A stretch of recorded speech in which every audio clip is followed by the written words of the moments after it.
On a two, on a one. Hello, hello, hello. Welcome everybody to episode number 9 of the Battlefield Show. I'm your host, Julian Janganu, and I'm with a special guest, Mr. Kaiser. Coming on a short notice. Thank you so much, Mr. Kaiser, for joining the Battlefield Show. How you doing, man? Thanks for having me on. I'm doing pretty well. How are you? Doing pretty good, man. So let's just start off right at the bat. When's the last time you smoked a joint? Oh, a very long time. Gotta stay clean for the company drug tests. But Battlefield, man, Battlefield didn't get you into drugs yet, no? Oh, no, man. Battlefield's not giving me that high. Oh, good. So, a lot of changes have happened to Battlefield recently, and it kind of seems like you think DICE has something up their sleeve, or they're just kind of meandering at this point. I think what they had up their sleeve was the Pacific. Nothing else is going to be a surprise. Like, we know that Wake Island's going to be coming. And that was the third map that they announced. So I think that's it. They might have a few guns packed away. Like, I think I saw Temporal leak a bazooka. Yes. Other than that, I think this is it right here. They might do a couple game modes that they've been working on, but this is it. They don't have much more up their sleeves. Oh man, in my opinion. That's thing. I mean, they got another 2 years though. What are they gonna do in 2 years? I mean, drip feed. They're working on content for sure. Like whatever you call content, but I'm sure we'll see an Eastern Front. I'm sure we'll see like a Fall of Berlin kind of thing. That's what I'm thinking. But who's to guess? Like they 180'd their direction on the game so far, so we'll see how that goes. So okay, I know you've been we've been seeing a lot of your clips recently here in Jangu Nation on the Stream Lounge for our Discord. You've been playing a lot of Apex recently. What got you into Apex? Why'd you leave Battlefield? I mean, I guess that's a I didn't leave Battlefield. I stopped playing like a couple weeks. Yeah. I've been playing a little bit recently, but no, I just started playing it, and I enjoyed it more and more progressively. And I was talking to Daz one day about it, and he was telling me that he wanted to try to, like become really good at the game, push for Pred, and introduced me to another player that we push Pred with. His name's Nini, and the rest of it we just kind of grinded every night for it. And how's Apex going for you right now? Is it a daily thing, or? I kind of play pubs whenever I can hop on. Just play with people. It's hard to get each other together for ranked. I really don't want to go hopping into other squads for ranked right now, since I'm still learning and we kind of have cohesion. But right. I really like it. I know it's a BR, and I know that's not everybody's thing, but there's little nuances within the movement. There's a whole bunch of things that you can do to outplay other people that Battlefield doesn't give you, and that's why I enjoy it. So, I mean, when you bring up Battlefield, they got Firestorm. What happened with Firestorm? Is this what's going on over here? Does it even exist anymore? They could have really had something with it. It from what I hear is people struggle to even fill a lobby, 64 players. So I kind of think they just botched the launch of it really, really hard. Especially when prior to that they released Apex. I believe it was prior, which was free to play. Yep. So they already screwed it there, because in order to get Firestorm, you have to pay $60. The looting system was beyond awful. It would just kind of spew everything out within like a foot wide pile, and you were supposed to dig through everything, like looking for armor. You could only carry limited amounts of armor with you, which was pretty infuriating, considering the fact that like that was really your only way of defending yourself. And if you swapped armor, say because armor was so limited, if you swapped an armor and picked up like a medium armor versus a light armor, that light armor that you just used and you found a medium armor, it wouldn't even transfer over. And the medium wouldn't fill up either. The medium wouldn't fill up. Like, you would have to like redo it, blah blah blah. And I mean, it wasn't the worst thing ever to me, but it wasn't fun. Like it didn't give me that. It didn't give me that like whole I need to come back and play this again type deal. No, I don't think they gave it to anybody who was even remotely dedicated to playing Firestorm. There was not a whole lot of love going there, not a whole lot of content, promised updates that never came.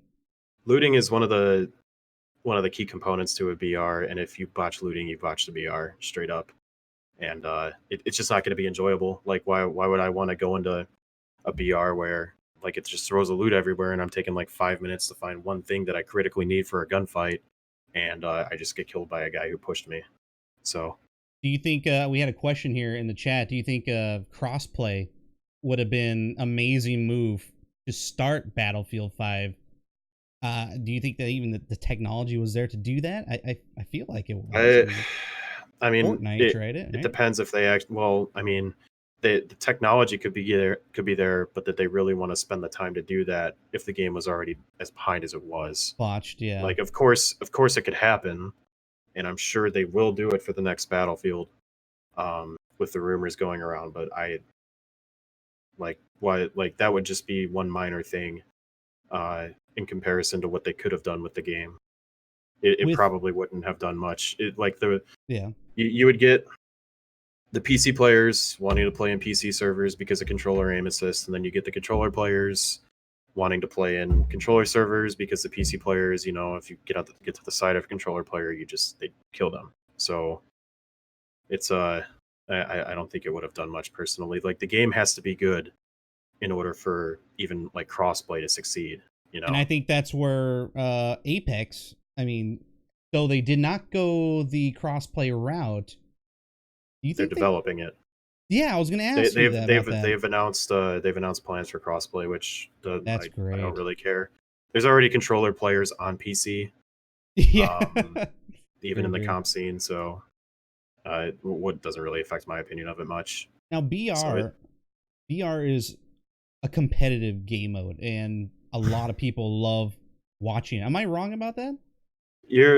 It's competitive game mode, battle royale. I mean, it's so inherently uncompetitive when you think about it, but because there's that risk and reward factor, it brings people back. Like if you're if you're dropping for like the grand finals of an Apex tourney, and the guy next to you lands on a Peacekeeper, and you land on a P2020, you're more than likely just going to die. Like that's like competitive to me. Too much luck there. Kaiser looks like he played baseball. Shut up, Enders. It's just, to me, the reason I enjoy playing it is because there is a quote unquote competitive scene for the game, which means you're going to run into really good players. There's going to be people pushing each other to get better. In the Battlefield community, you really don't see that a lot. They frown upon players that are good most of the time. They ban them. They want to ban them, yeah. Immediately. So that, and it's fun for me. It might not be fun for everyone. PUBG's the same way. It's not fun for me. For other people I know, it's a blast, and I don't know. I just enjoy it. I have fun with it. It had such a solid launch. Like it came out of nowhere. Like nobody knew about this game. That's why I think it succeeded so much at the beginning, is because there was no speculation. Oh, hype. You had 24 hours to talk about it. And within that, are you like, well, oh my god, a Titanfall shooter? What is that going to compensate? And then it just hits, and all of a sudden you're just playing it. There was no, like, say BF5. We saw the trailer. We saw the months of that like anti-hype that was going on that just like kind of broke the game down, and that really hurt it. I think the amount of talking that you could do in between trailers and like the release and the beta and alpha of the game. And with Apex, they kind of just threw it out in a finished state, and we're just like, here it is. I like that they really made a leadership decision. Like people who were actually leading that whole thing were like, okay, are we gonna make a new Titanfall game, or are we gonna get this BR idea? Because if we need to do this BR idea, we need to go full board with the BR idea. And I think that's what they did. I think for a BR, like if you're going to play a BR, I personally I choose that one.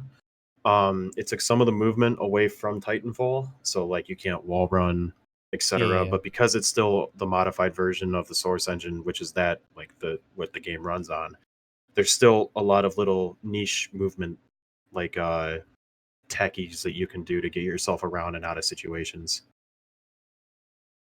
But I think what went wrong with Firestorm was they didn't go all in for that. They went. No, they didn't. You could tell almost immediately. I don't want to say that they were lazy because they put it out and it was. Well, they worked hard on that. They worked hard. Yeah, well, they had a full blown map. It was huge and all of that.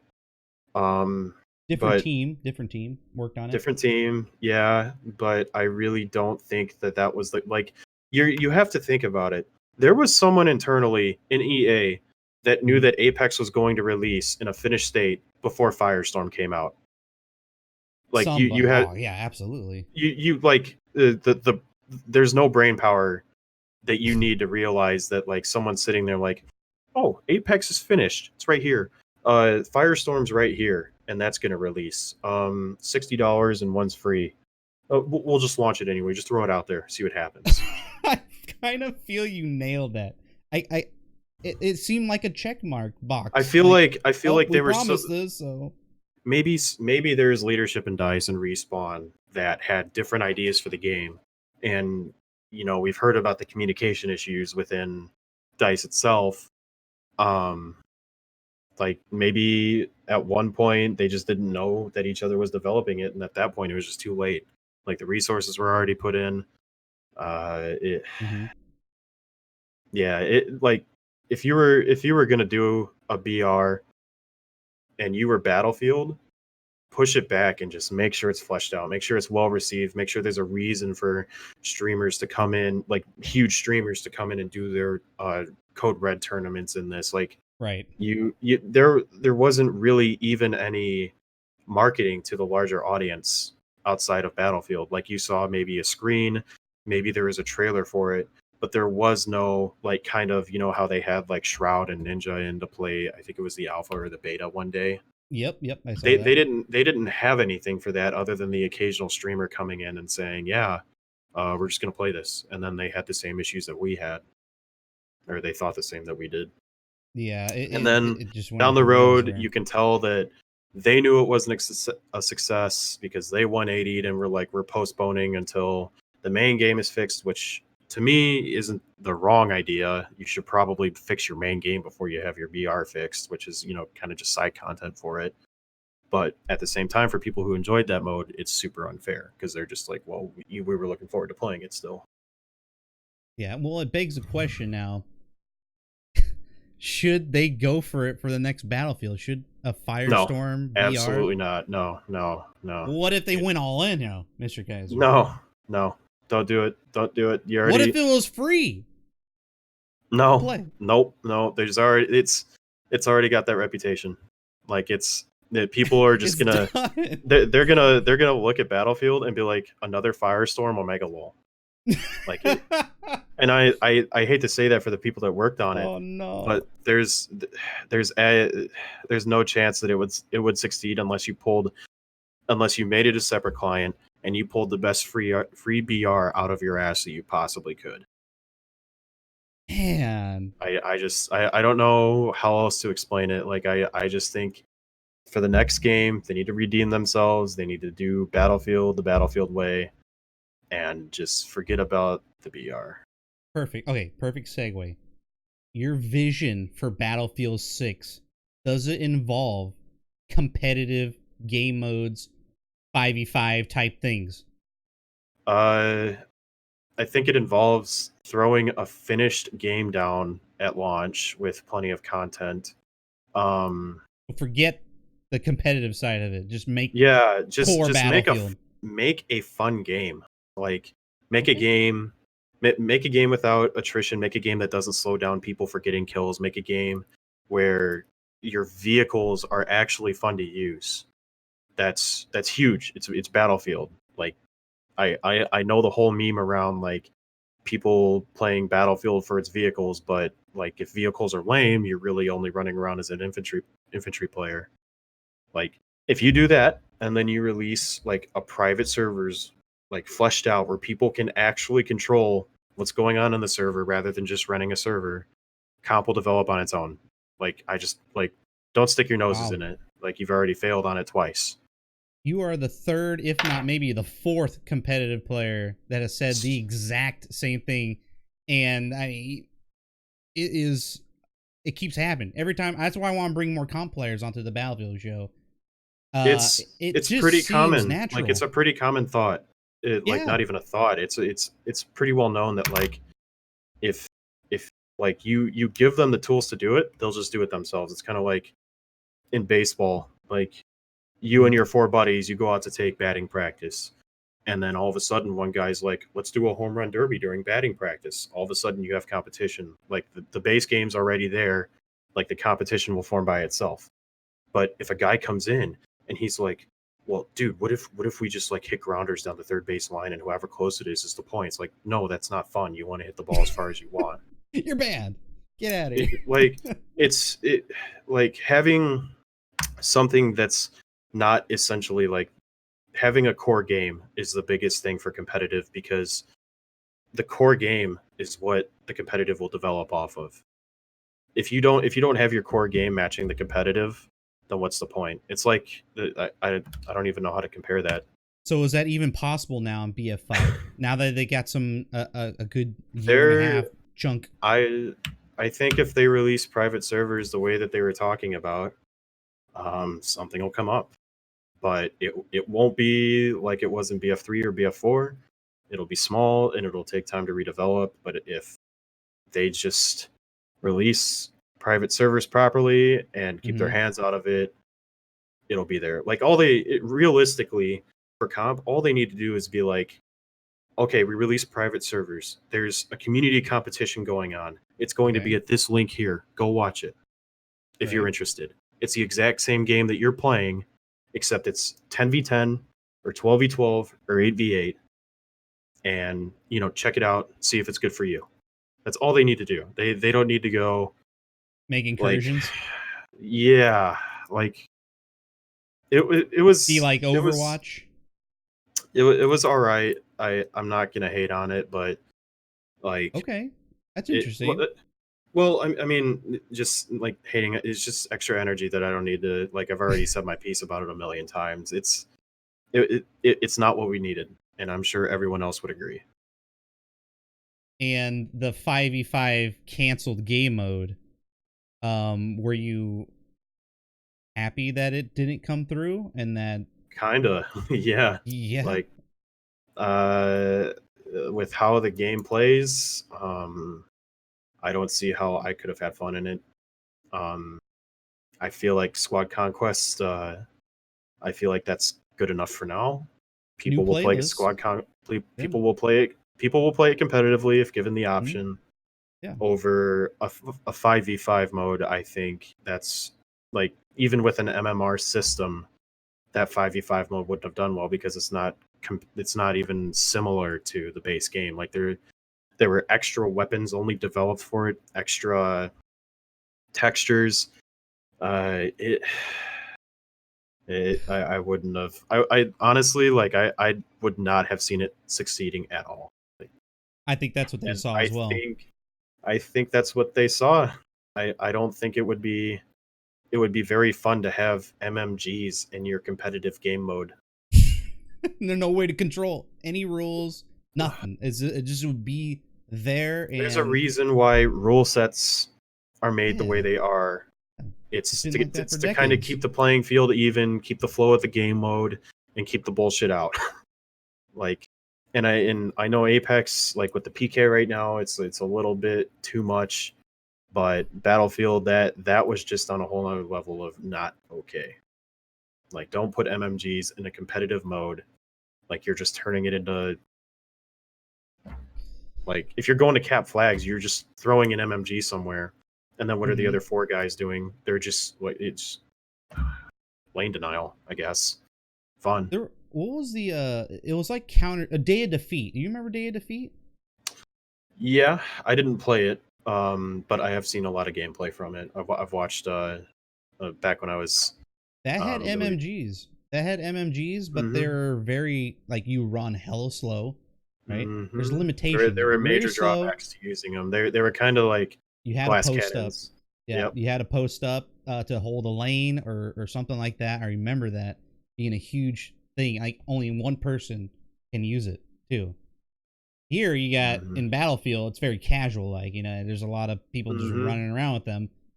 But I think that's another thing why the competitive game mode wouldn't have succeeded. Is the audience for competitive is not going to be as big as a game like Overwatch because the game isn't touted as being competitive in its nature. Like exactly. Yeah. You have like 45-year-old dudes who just want to come in and lay down with an MMG on a hill, and if a good player comes in and farms them, like they're just going to be upset about it, accusations. And then you have another group of people who literally all they want to do is fly planes. Another group of people, all they want to do is tank. And you don't have a core sense of someone being like the best mechanically. You just have like, I want to farm. And out of that might come some competition, but I really think that if you're going to develop a competitive mode for a game, it has to be the game itself has to be competitively oriented. And BF5 doesn't seem like it just doesn't seem like it was that way. What about the limited time game modes that they've been adding? Are these good competitive game modes, or is this just like more farm, more action? It's been more farm so far. I mean, what you have grind outpost. Yep. They're 32v32. Like the one game mode that could be quote unquote competitive is squad conquest or team deathmatch or domination. But they even took out domination or rush. Took that out. That could have been competitive as well. It kind of seems they were trying in BF1, like even midway of its life cycle, they're really even go back even more. People in DICE were trying to make Battlefield a competitive game because that was the thing at the time. It's like, man, we need to get into this competition universe here. Like, why aren't we doing this? Like, we have a great shooter. It's popular. They've been trying to do it every single game, even in BF5, all the way up to now. And now it seems like, bro, we kind of tried and it just doesn't work. Or do you think it's just bad leadership overall? I think there's just some terrible leadership. I think even back in BF4 when the scene was at its height, now I don't know all the details of it. I wasn't following it, and I only heard what people have told me. But they had lands in EU, and that was semi-popular. And then they kind of just abandoned it. Why not do the same exact thing that was going on? Like, why if it's succeeding? And from what I understood back in the day is that it was only second in actual payout compared to Call of Duty. When Call of Duty, I think it was Modern Warfare 2 came out, Black Ops. I think so. Yep. When those games came out, it was only second to those in competitive. And I don't know why. I personally don't know why they put the brake on that and said, "Hey, let's reset. Let's just make our own in-house thing. It's going to be perfect." And then by the time your in-house thing comes out, all of most of the teams and communities have disbanded because of your lack of support for the in-game servers, which the game kind of needs. It just doesn't make sense to me. Let me hold you there. Do you think the incursions for BF1 was an idea that came from comp players or an idea that came from DICE leadership? I don't think it. I can't say for certain. I don't think a comp player, even though fives were a thing, from what I understood, is that eights and tens were very popular, and I think it's a DICE leadership thing because it's more convenient to have 5 people to a team than 10 or 12. It's more convenient to set up reservations for 5 people. It's kind of like PUBG and Apex. You have a team of 4, you have a team of 3, and those people you can accommodate those much easier than you can a team of 10 and getting them all together. So from their standpoint, I understand, but the mode itself was so different from the game. unless you were playing it yourself, it was kind of boring to watch because you didn't know what was going on if you didn't already know how to play it. Like, I heard that from numerous people. They They were just saw like, that well, initially. Yeah, mhm. absolutely. They saw it Like, and initially there that were it was some going to people fail. invested in watching it. Now that's cool. Yep. But I think if people are going to watch something, they want to watch something that they themselves are going to be playing. So you said you weren't entirely against incursions. What do you mean by that? Like earlier on, you said that you weren't. Well, what made it great? What made it? What It made it wasn't. like I acceptable or wouldn't say it something? Or was. I wouldn't say it was great because the tank was super annoying. yeah, they I inserted one tank, I believe. the 5v5. I don't think 5v5 is for a vehicle. I think that should be pure infantry. I think 8s or 10s would be better for a tank than a plane. Okay. If you're going to incorporate a plane. Um, it was just something different for me to learn, and yeah, I just used it as an opportunity for me to get better. So, I I just kind see. of dealt with it as we went. I see. It was like something competitive. Like, oh man, I can really use this. Can I say something real quick? Guitar solo, I'm gonna beat you up. So I look like Seth Rogen. It's a handsome Seth Rogen I to you. see. And Night Noble, what's up, Night Noble? What's up, everybody? Thanks for joining us. Frag Your Ass says the server tick rate was 120.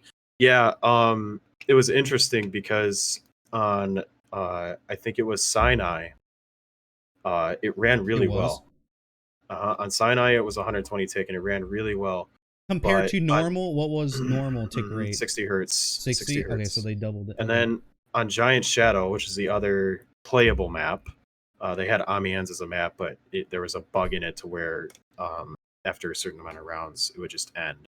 Oh. Um, in Giant Shadow, they had 120 tick rate, but you ran into severe rubber banding Oh. sometimes mid round. And the only thing I can think of was it was just too much on the server, which is why they Okay. went with 5v5. Interesting. Yeah, that's all I could think of. And then, did you see where did you see that incursions just it wasn't going to work out? Was it those bugs, or was it something more It just overall that didn't. this is not Well, working? for one, it was Maybe like the community or the amount of the people community just interested. wasn't interested, and it was Okay. very clear when they had all of the YouTubers play and the streamers, and people were just kind of like, "What's going on? Why is this happening? Why is your character loadout so weird?" And yeah, I honestly They like. didn't stick to core Battlefield. Yeah, I don't think Battlefield would ever be a CS:GO level competitive game. Um, I could be wrong. Okay. Hopefully, I'm wrong. Maybe that'd be really cool for it to blow up like that. But at this point, they just need to let things happen organically. They could be like, "Yo, this is the link on the official Battlefield page. Go check this tournament out. The community ran. Be a part of the community. Go play." Other than that, don't touch it. Don't even worry Hmm. about it. And well, I mean, I agree with you on that, but like, why not give the community some tools, And that's the weird thing on why, like, why would you have games like BF3 and BF4, which are really, really It had well, it. It had the tools. like, people are so nostalgic about it, and you had such great server customization, and people were able to build communities off of the server customization, and I Mm. just, I think like a lot of the BF1 communities, from what I understand, like they were just dying off. Like even AOD had lost a lot of people, even though they were still like 500 to 600 strong. Ooh. Um, and a lot of people, like even with the reception of BF1 and how people thought of it competitively, even if they said here's server tools right from the beginning, I think you could have had even some of the BF4 teams like stick around Yeah. because there weren't many that came through to incursions. And were you part of any of those big communities? Competitive uh, or anything? Or what kind of groups mm, were you in around that Not time? competitive. I I mean, were started they playing. interested? Uh, what do you mean? Were they interested? Were they interested in competitive game modes and whatnot? Or is that the direction they No, want to go, or are no. they just pubbing? Originally, I I blew my arm out in baseball, so I kind of just needed something to kill time with. As not only was I like recovering, but like during school, I just needed something to do because I couldn't go out and just play baseball for hours a day, or practice or do drills or whatever. So I picked up Battlefield. Originally, I was BF1, yes. BF1, yeah. Okay. Before that, like previously, I had put like 60 hours into BF3, just BF3, incredibly casual. I think I played the BF4 trial for 10 hours, and when it ran out, I just didn't get it because Interesting. I was super busy. What turn? Oh yes, okay. I was always super busy with baseball, so I didn't really have time. And then when I did have time, I had like Total War to play, single player RTSs, stuff like that. So I was never really into shooters. Like I played super casual CS:GO where I just went in deathmatch to kill time. But yeah, when I discovered BF1, I started playing it, enjoyed it. I was like a super shitter. I had like a 1 KD and like a 0.5 K. I was the guy that you would get mad at for being for dying to him.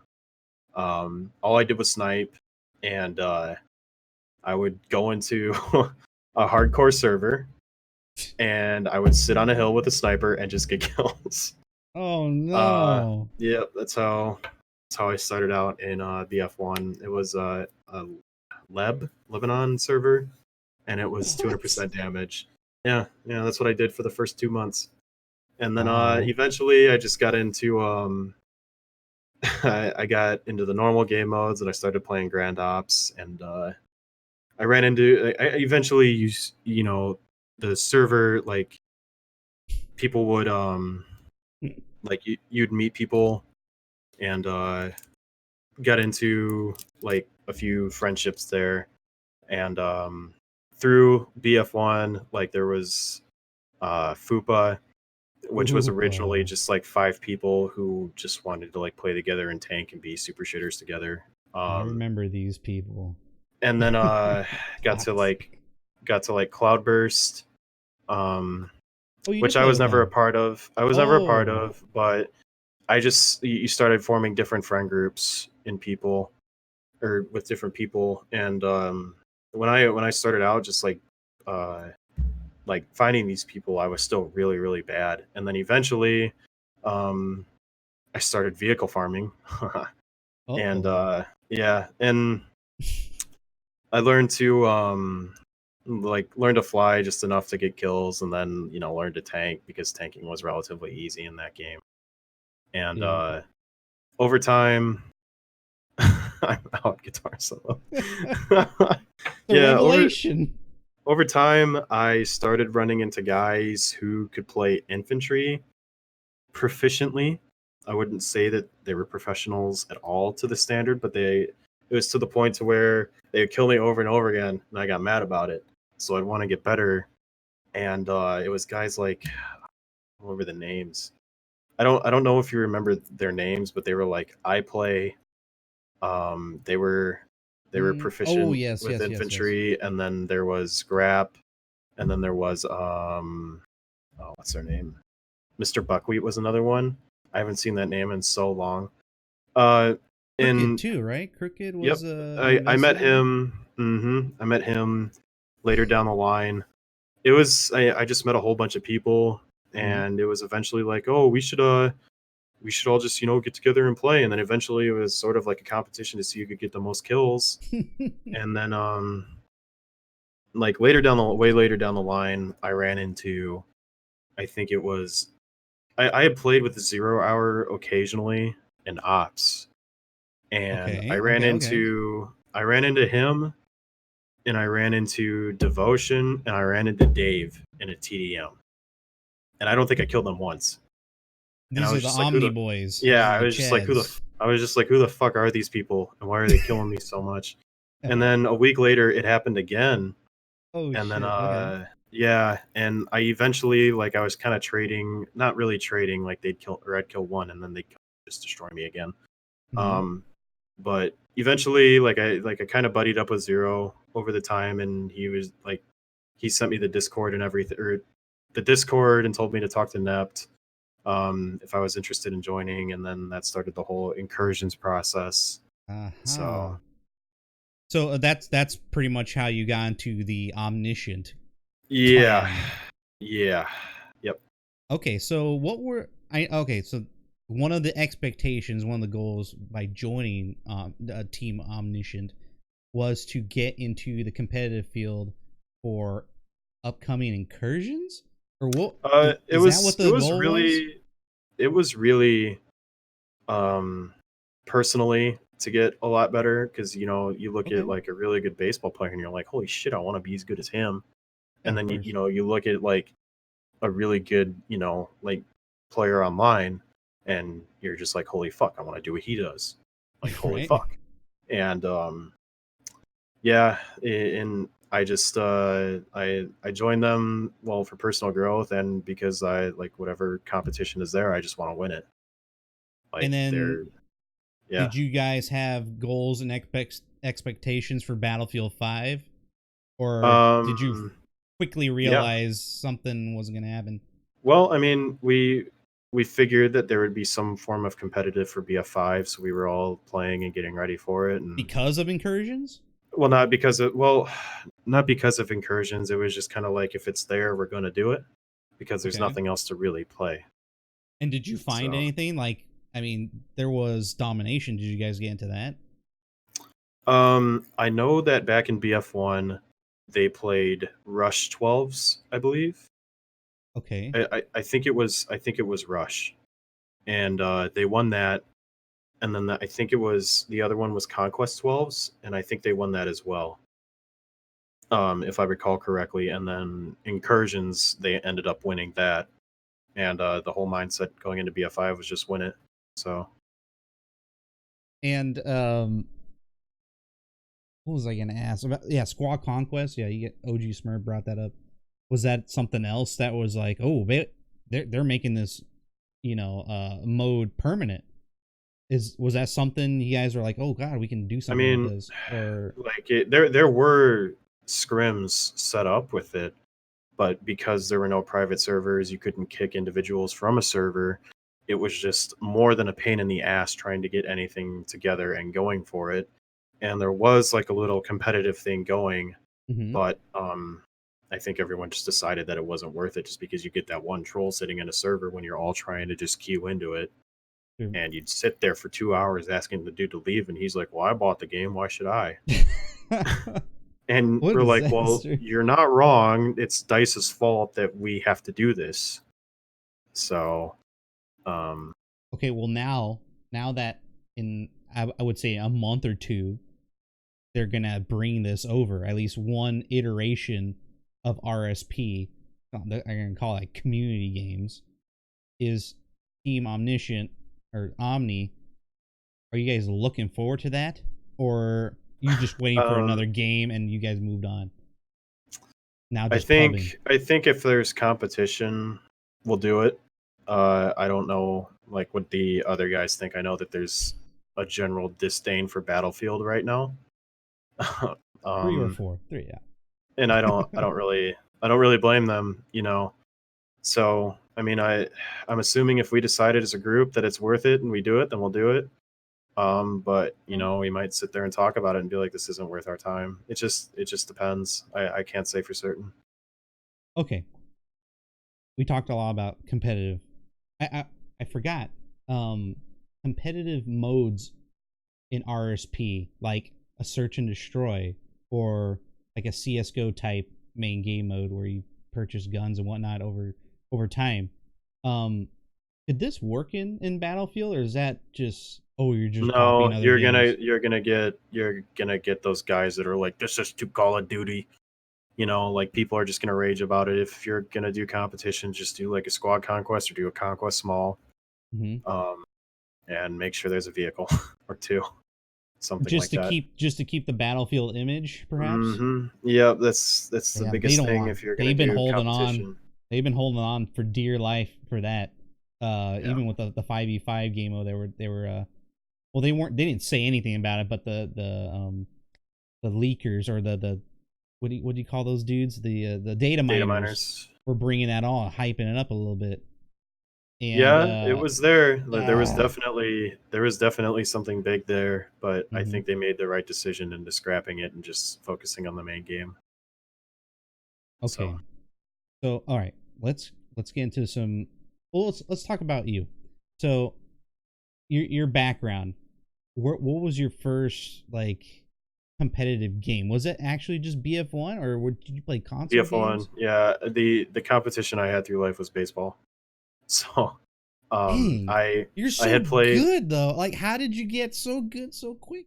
Just natural. You just have to be able to learn things fast, and I don't know if I'm one of those people, but you just have to give yourself a certain goal, and you can't think that you're not going to achieve that goal. You just go for it. One of the things that I did, I think that helped me get much better faster was going up against Omni daily for like 6 weeks. That'll get you really good fast if you don't Oh quit man, before that. the grind, dude. Oh, Uh, yeah, it was rough at first, but even with Apex, like immediately I could tell that my tracking wasn't all there. Um, so I was determined to get my tracking better, and then eventually it was like, oh my god, the movement there needs to be like my movement needs to be good, and it's just kind of like that was my whole mindset during baseball was just to get better constantly. And I know that's like a cliche, kind of lame thing to say. It really is pretty fucking what lame. But what you, position you did you play? I pitched You pitch. in Okay, college. Yeah, I pitched in that's college, and then in summer ball I pitched as well for league. But yeah, I don't like being bad at anything I do. nice. I don't think anybody So does. well, I just kind of obsess about it if I like get my ass beat enough, and that kind of happens. So That's good. A good competitive state, and I mean, look at you now. I mean, you're dominating Apex. I haven't seen how is ranked Apex going for you guys? Are you still looking oh for good teams or? no, I mean, Nini, Daz, and I um Mhm. got to the point where we're pretty much holding W in pred lobbies now, and this is kind of how I think of it. You're either going to run into the team that's camping for RP, which is pretty much like placement points, like Right. kill, assist, blah blah blah. You're going to run into one of those teams, or you're going to run into a pro team that's holding W, and that's literally the only two things that happen. Um, Okay. so, like, in going up against pros, you learn what not to do fast, which is pretty much the same with Omni. So I got in, and we had, even in diamond lobbies, like we got to the point to where we, like, one day we got our asses like handed to us over and over again, and we were like, well, what are we doing wrong, what's going on, and questioning it. And then the next day I think we gained like 6 to 800 RP, which is like Whoa. like a rank and a half Okay. essentially. And I think our confidence just shot up after that, and by the time we hit pred lobbies, it's like, well, we have nothing to lose, we're just going to go fight everyone. So we're out to ruin someone's day, and then we're out to beat up pros, And some of which those is a lot of clips, fun. and highlights that we've been seeing here on my channel on the Discord, were those all ranked? No, those were not all ranked. We haven't played a lot of ranks since we hit pred because it's hard to get Oh, okay. everybody's schedule together. It's not like we're like 16 to 20-year-olds who, really only have school responsibilities, Yeah. like we work and stuff like that. So it's hard to get everyone together to sit down. But I think we're planning to one of these days this week, and hopefully we'll go and hit some good content in it. So I see we're watching a few of your meme videos that you've Oh made boy. not too long ago, and these are really special. If you guys want to check that out, just type in Mr. Kaiser Battlefield in YouTube, and there's a couple of good ones on there. The Battlefield Experience, which kind of went a little viral, I think. How many views does that sucker have? I mean, it's Almost close to 1,000. It's funny as hell, man. it's more than I ever expected. So it's good enough for And me. you did the 4.4 patch Mm-hmm. reaction. Hitler reacts to 4.4. That was with Slap that together in a day. that was around the 5v5 squad conquest with two small maps that we got, and Mm-hmm. they only had like they're only in small game modes, which Yep. I always thought from the data mine that's what they were gonna be. Did you guys expect it to be full-fledged Conquest? No, no, we didn't expect that at all. We figured it would just be an Incursions 2.0, which it was. Oof. So, and yeah, the mindset going into it was not very positive. They wasn't there a huge bug in 4.4? I don't remember. Oh God, I don't so know. long ago. It seems so long ago. It does. We've been through a lot. I'd have to rewatch the video, honestly. I threw that together in a day, and I just wanted to laugh about something. So I the Invisible Man. Good call. Good job, Chad. Yep. Good job. Yep. Yeah, that was it. And then we got I remember running into that. I ran into that in game, and then I alt F4'd and just started like making that video, just like bitching constantly. So stop. I wanted to turn like any anger or anything like that and just making people laugh. That's all I wanted to do. So those are great. Can we expect any more coming up? Are you going to get back into Battlefield a little bit? Yeah. What about Pacific? Is that I've played some of the Pacific. The honeymoon period kind of wore off. That was quick. It was just about as quick as the original game dropped, and I'm gonna play it. It's not my cup of tea, but if I run into a moment where I'm like, yeah, this will fit, I'll throw it into a video. Glorious. The whole thing with the meme videos is like I like, you kind of have to tell a story as you're going along. You can't just like throw memes on a video and expect it to be funny, because that was the hardest part for me, sitting there like, all right, am I just embarrassing myself with terrible editing, or are people actually gonna laugh and not at me? Luckily it worked out. I don't know how, but it was pretty well received. But for Battlefield, I hope you make more, even for Apex too. No, we'll see what happens. I've gotten some decent stuff from Apex, but not enough to make like a 5-minute video with all that stuff in it.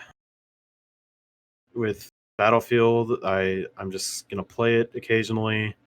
I don't think I'll play it constantly because there's Apex, and I honestly I just like Apex a lot more. If there's a competitive game that comes up that Omni wants to play, I'll play that.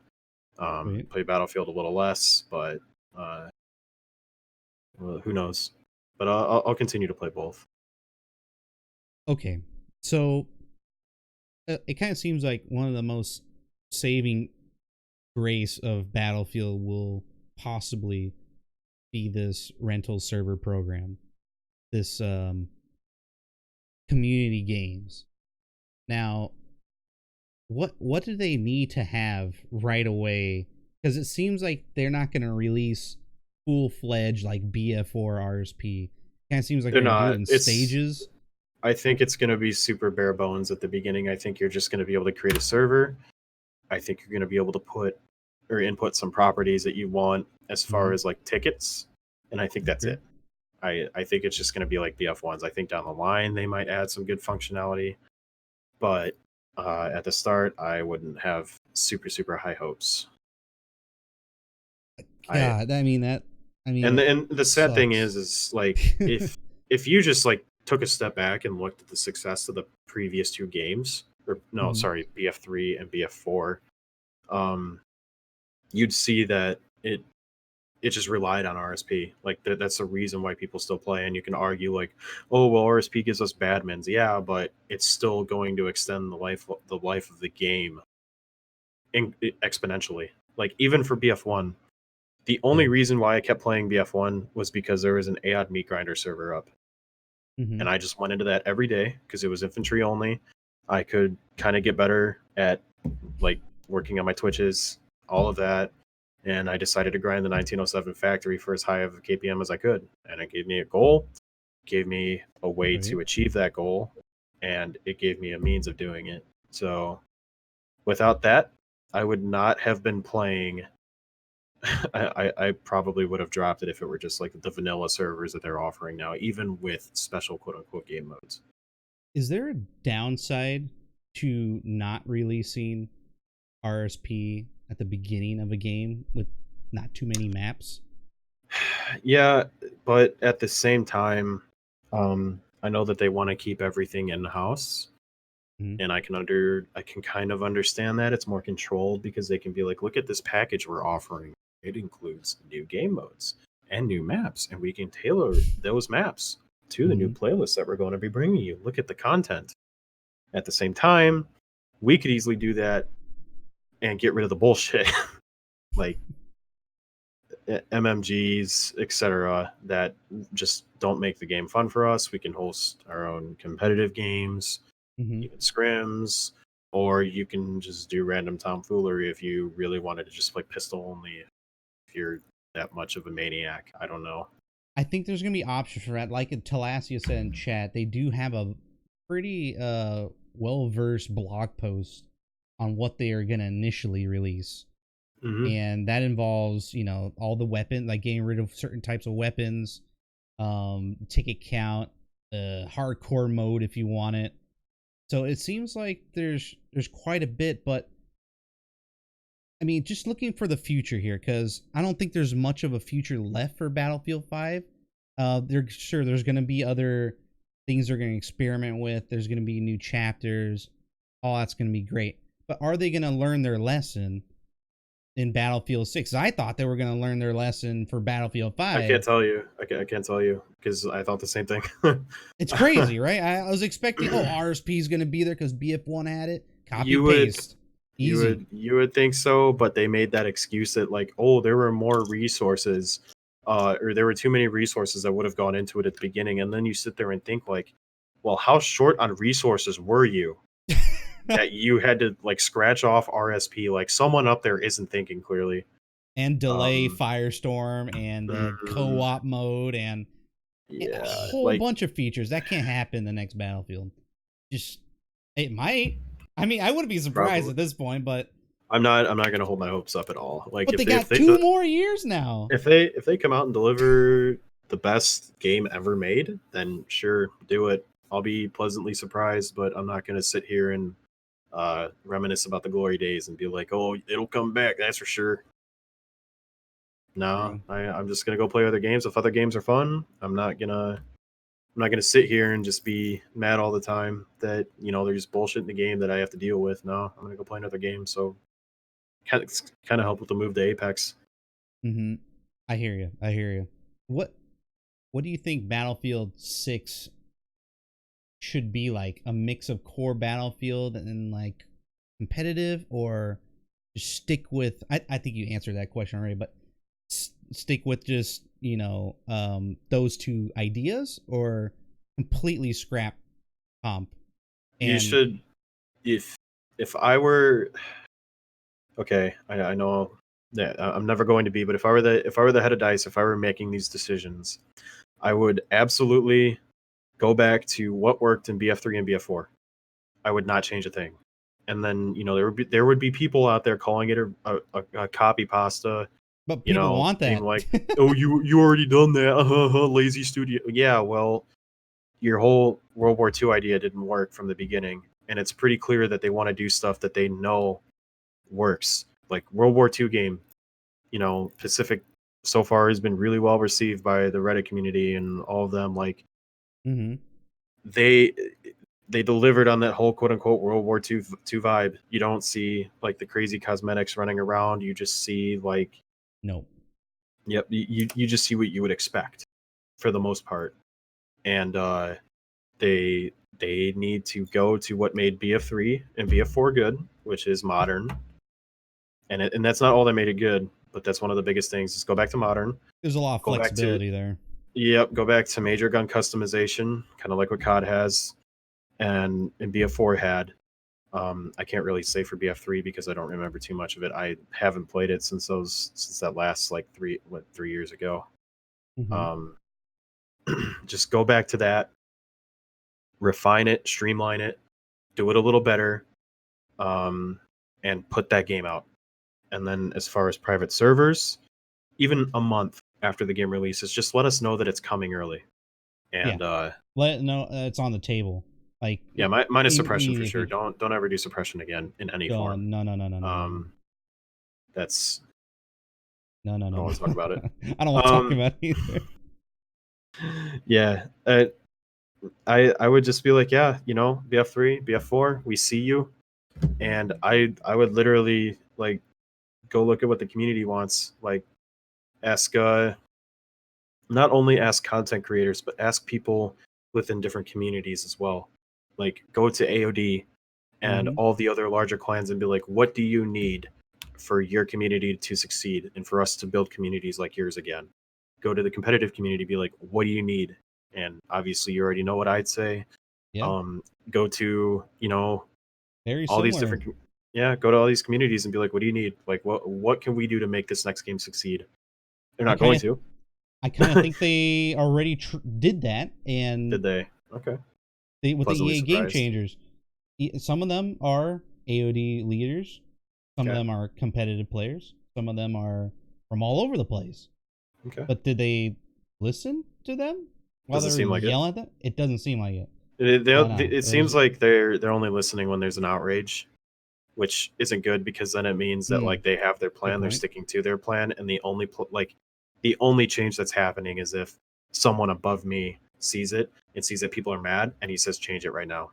Like there's a TTK patch right there. Yeah, that's an example, and I'm sure people. I was watching Incarnate, and he talked about the whole fiasco. Yeah. Yeah, it's you don't just do something like that. You have to, other than like you don't just drop it out of nowhere. Like at least be like, hey, what do you think of this? Like They I always don't want us to know. test everything, don't they? Well, and Man. that brings us back to why don't we have a CTE? Like, Yeah. and then they argued, oh, the weekly, the weekly updates and the patches, blah blah blah. But eventually, they're back to what they were doing in BF1 now anyway, as far as content drops, and they fix all major bugs at that point as well, or like they have a major bug fix in between and then a content drop. So a CTE is 9,000% feasible at this point. There, you have the opportunity to do it. You should do it. You should bring back the people that helped you get that gave you that feedback, tested the game. You should allow them to do that. They did it willingly, and I guess it helped BF1, but definitely can't hurt. Dice try the TTK 0.5 crap again. I would Imagine. I wouldn't be them out. surprised if they repeat. I hope they don't, and I'll give them praise I for don't not I don't repeating shitty mind. experiments.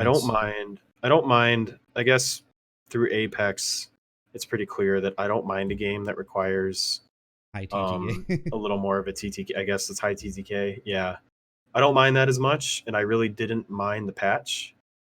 Okay. I didn't. I wasn't as mad as other people, I guess. I don't think an Apex TTK would make sense for Battlefield, which is perfectly okay.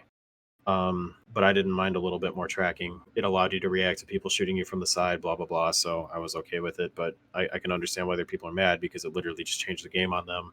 I see. That's fine. But I understand. Personally, though, it didn't affect me as much mentally. Right. You're right about that night. They. I do remember shotguns after that. They were really bad. I think that's when people started discovering the 12G auto too.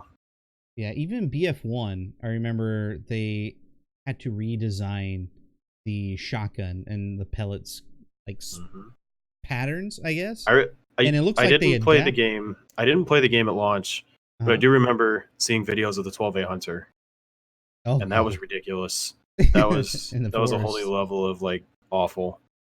I've seen some of your older Battlefield 1 videos when it comes to like Argonne Forest and like the Fedorov. I think you're using Fedorov and going crazy on that. Yeah, I really like that.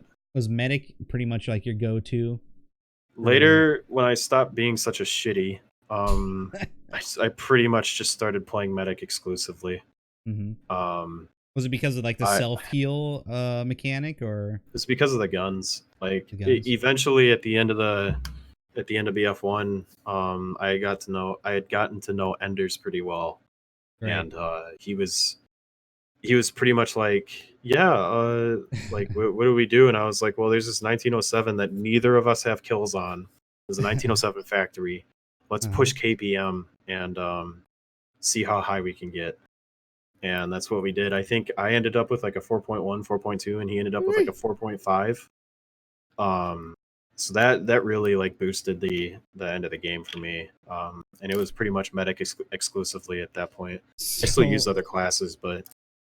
So were you super pissed that they changed that whole dynamic in BF5 when it comes to medic? Mean, or do you like the SMG? I don't. I don't mind it. It's nothing for me to really think on. Like they're gonna do what they're gonna do, and I can only react to it the way I want to. So I just kind of go with it. I think if like I was playing with the jungle carbine, yeah, and the new one. Like not only are you just a headshot machine if you have decent aim, Yep. but you literally have unlimited heals. Now give like in an attrition game, like give the SLRs back to medic, and like it's medic's the best class overall after that. I kind of feel that they're going to do that for the Battlefield 6 or whatever they're going to call it. That'd be interesting. I think they might really don't. I think they might do your remaster. I really don't know. Of BF3. As everyone keeps talking about that. I was like, when are they going to do a remaster of BF3? Or they should do a remaster of BF3. What is up with BF3? Like, I didn't even like the game, to be honest. I didn't like it that much. I think people have. How should I say this? Nostalgia? I think nostalgia kind of clouds what they didn't like. It's kind of like Call of Duty Modern Warfare. Like, if I were to go back and play that, I probably wouldn't have fun. I'd be like, "Oh, this is cool. This is what I remember for the first 5 minutes," and then I just died of airstrikes constantly after that. Like, there were some really good things.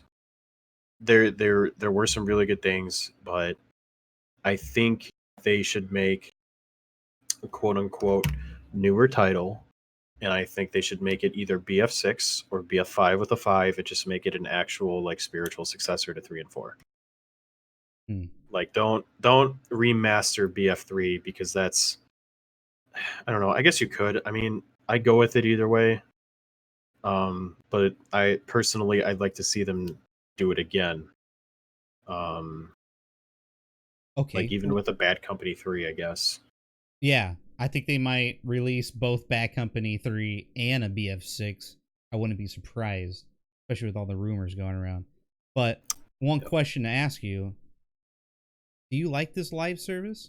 Do you like the drip fed content? I think they were so behind in content they really didn't have. I think they kind of screwed themselves. That I think personally, I think the game released 9 to 12 months early, like super early. Like even with the amount of content, the amount of content they had, even with the delay, the amount of content they had drip feeding in was minimalistic at best. Like not even like a rare tier gun skin for Boynes. Like you're just for a weekly thing. You're just gonna give us like a copy pasta of something that's on another gun. It's not very good. It's not. Yeah, I think they needed a lot of extra time, and I think if they did that, and I think if they released it like a year later, and they went ahead, saw the reaction to what was going on at with the controversy at the beginning, and they did what they did with the Pacific, and they released the game, I think it would have been in a much better way on release. And what you're talking about is releasing it today, because it's been pretty much a year almost to the day. Yep. And then they could have released Firestorm along with it, and it would have been fresh because Apex is already out. People would have been like, "Oh, that's a new BR. We haven't had a new BR in a while. Like, why not just go in?" It's I understand. There's probably some mad mathematics people sitting around a computer being like, "Oh, our finances won't allow us to do that." Yeah, and that's fine. But you're like, you either bring in that initial sale, which looks great on paper, or you build up your game, the community around the game, and you set up for essentially long-term success. And I think they went for that super short sale. That's the only way I can think about it. It's the only way I think they had. It was the only choice they had at that time. I think they were just binded. I really couldn't tell you.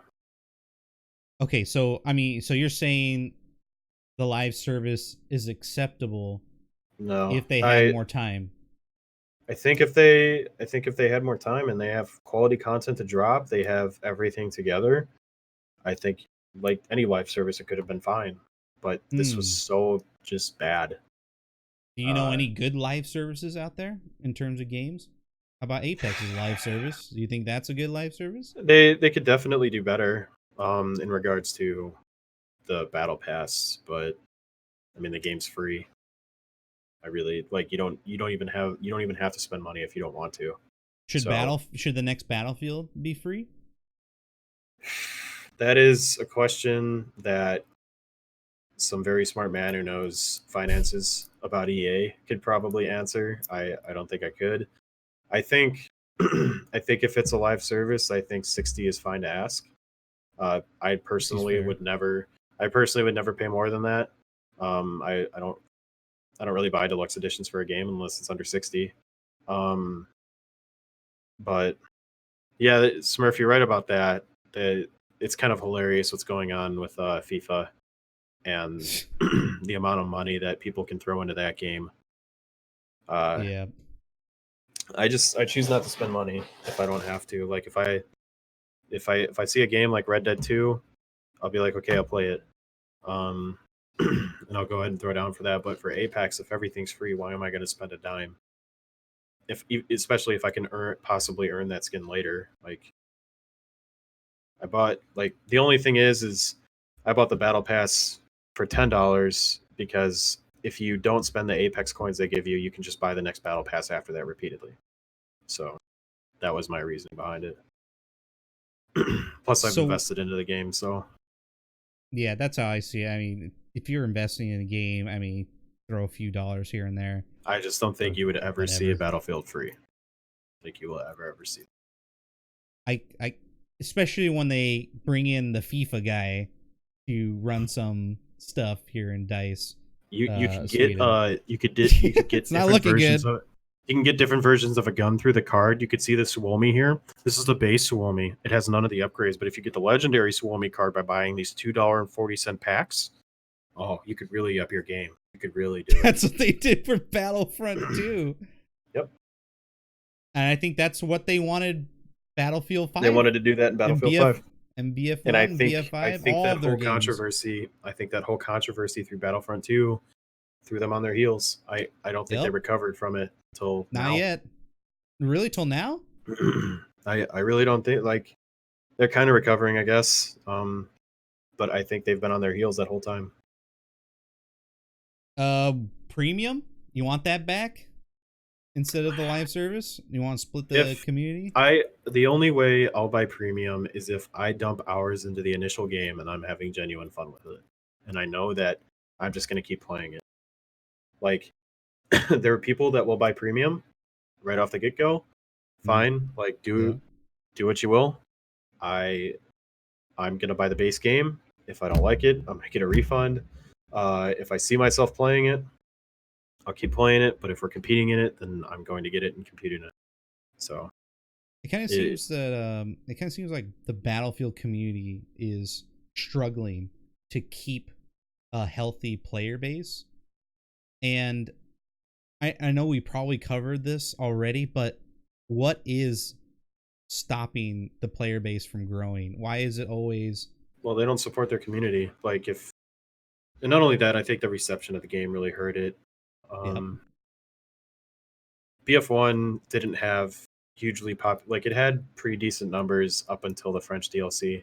And I think the French DLC boosted it up a bit, but I think after the Russian DLC, or even during it, the numbers kind of just fell off. And that's crazy because the Russian DLC was the biggest one they had.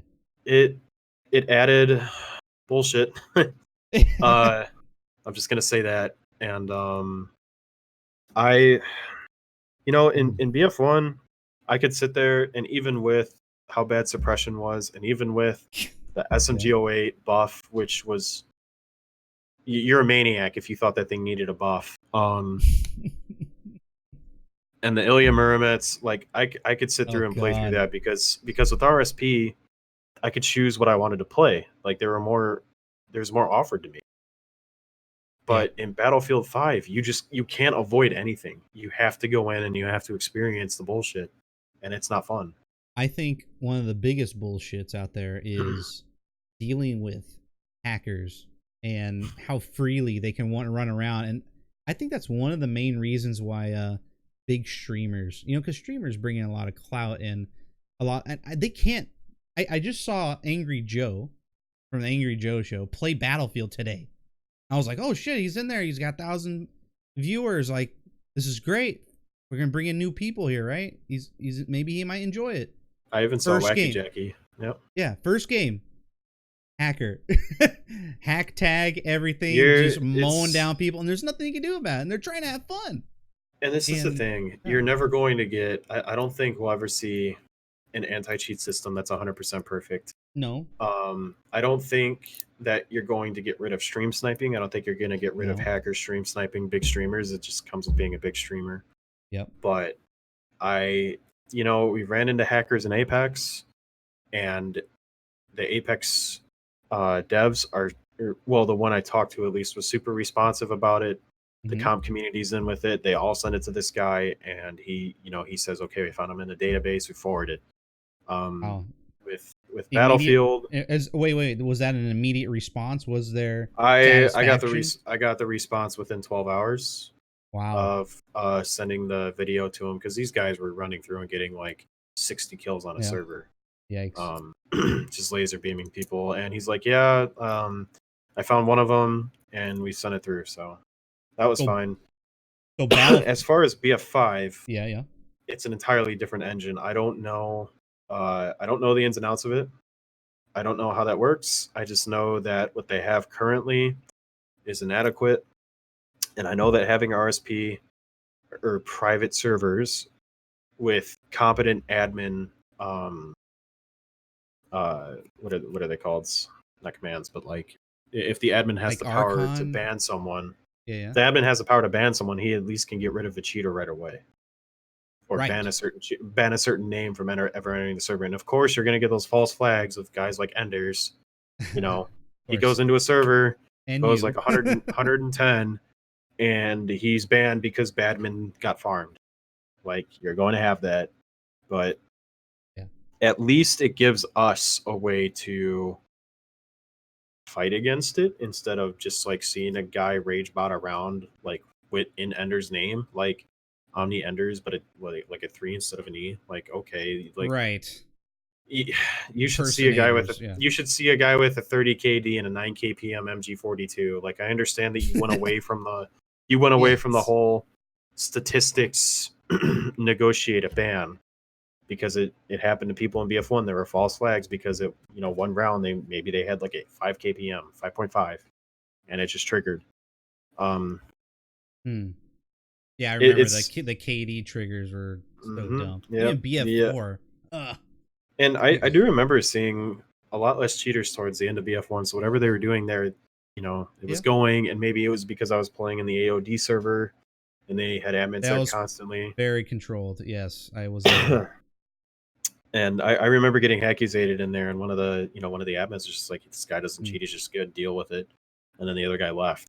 So yeah, Sinister Sinister in the chat that's definitely a fact, because a lot of the admins, they didn't have to be playing the game. That's so crazy. That's actually insane. Literally had their shit on their phones. They can see I didn't know that. Through text files, right? And through a simple program called Archon. They could just, I got a response from one of the admin or somebody said, hey, there's a cheater on our server. Go ban them, right? Someone reputable, I would suppose. And you just go through, click, banned. Okay, have fun. And he's at his fucking work, They got rid of that immediately. They got rid of all of that functionality. They got all that was gone. I don't know if it just cost them too much and on out of house servers. They were thinking about it. They Amazon, hired. I heard they hired some people who were in charge of Archon or that program for Battlefield. They hired them, but then they put them to work on something else, something totally different. So someone on EA or DICE canceled it. I don't know either. I'm gonna have to Take some brains here, maybe in a future show or something. But it's honestly like hearing that just kind of upsets me. Yeah, like it kind of was like in the works. Why? But whatever. I think it has something to do with the consoles. There's a dude there that wanted to simplify the whole RSP thing. They wanted to make it the same way that consoles were controlling it. But the PC people were like, no, we have way more tools that make it easier to work with on PC. And they're like, no, we need to make it the same. It needs to be the same on both consoles because we have more players on console. Of course, yeah. And this is where the money. Yeah, this is where the money is. Yeah. So they tried it and it failed, and voila, you got. Here we are. Yeah. Battlefield 4. So. Yep. I want to talk. It's crazy. I remember the BF3 servers being like so super like fleshed out and specific.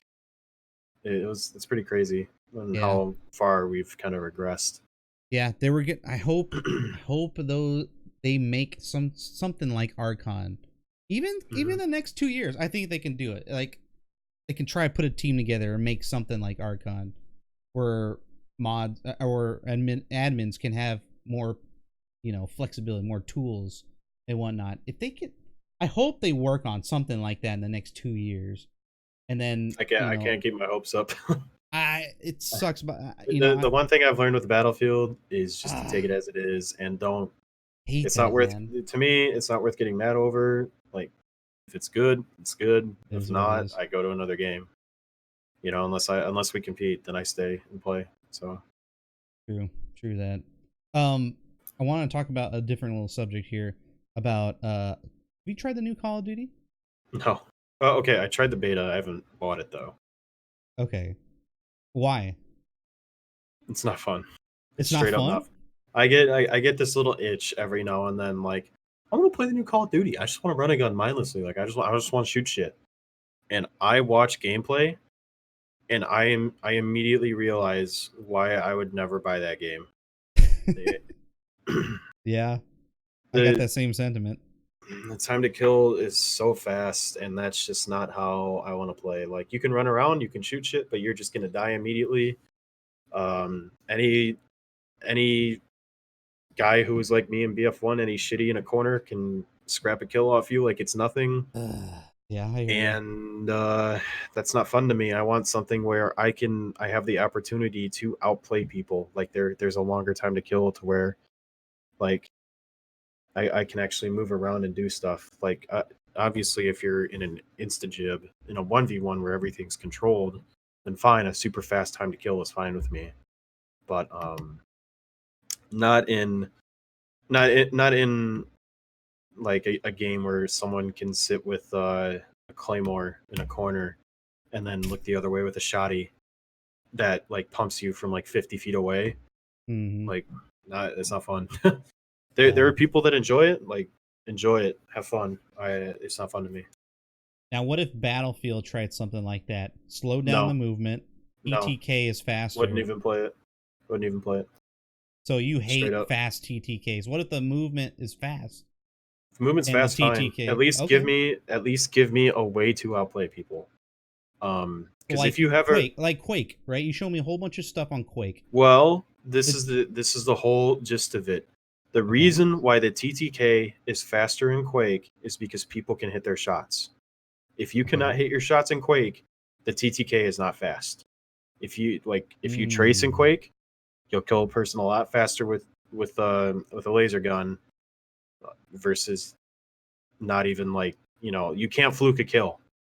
They if you're in Modern Warfare, you could have a 0.1 KD.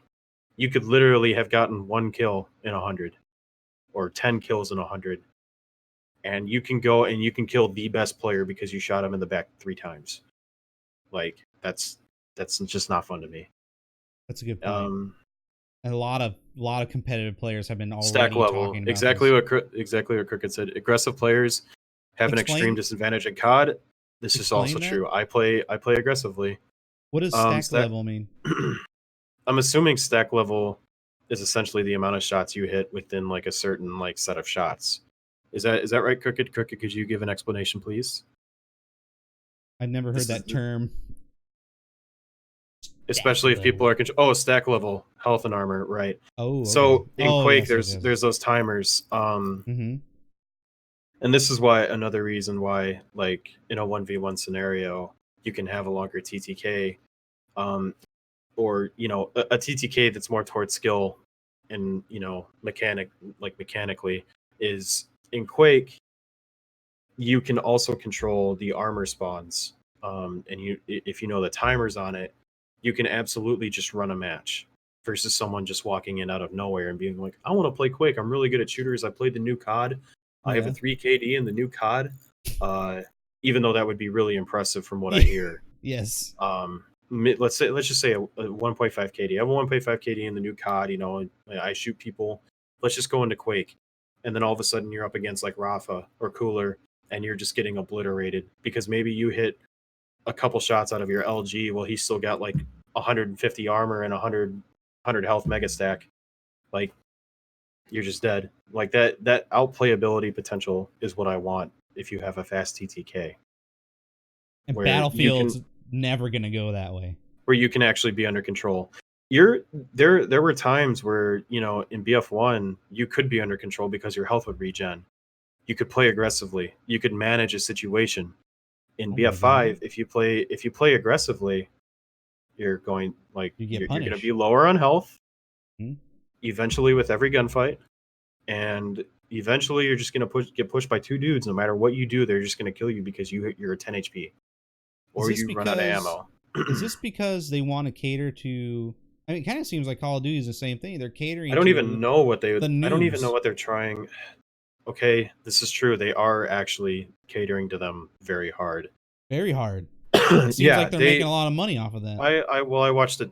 I was watching a dev post or like a blog, and one of the devs was like, "Well, one of the struggles we have is keeping new players engaged and not just quitting out essentially when they're getting shit on by better players." And a lot of the Apex players are seeing this as, well, people are like, well, why is there a possible decline in the player base and viewership? Is because little Timmy can't come in and get a kill on like ACU, and he's just gonna get obliterated by anyone who's halfway competent. Like, you can fluke out a kill because it's a BR, you can grab a PK, and ACU can just grab nothing and you can one pump him. But more than likely that's not gonna happen.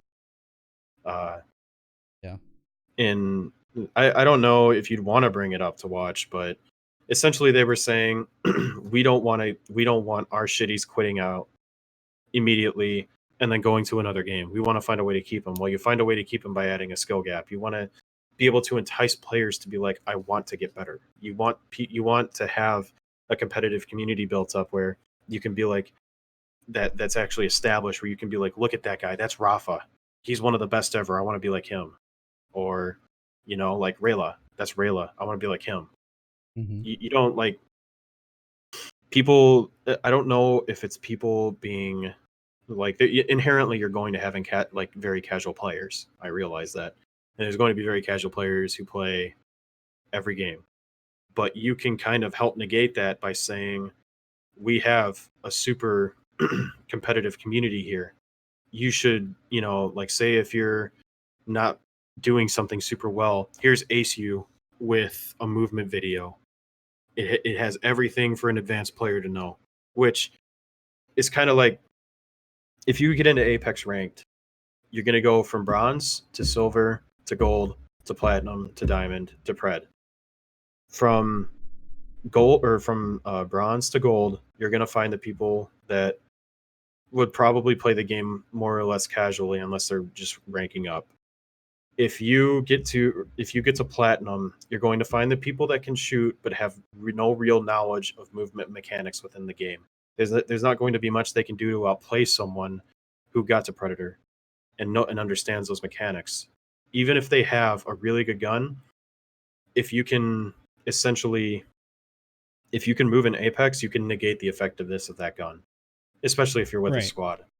And then you hit Diamond, and these are the people, well, they have a squad that they play with regularly, which is kind of like the gateway into Diamond and Predator. But these are the people that have delved into like the more in-depth movement, like with Pathfinder. A lot of people don't know that if you just look a certain direction, you can actually yeet yourself like 40 to 50 feet further. And a lot of people don't know that if you hit jump as you like use your grapple, you can actually launch yourself through the air, and you can manipulate yourself as you're going through the air. Whereas like the average player barely has the concept of sliding down.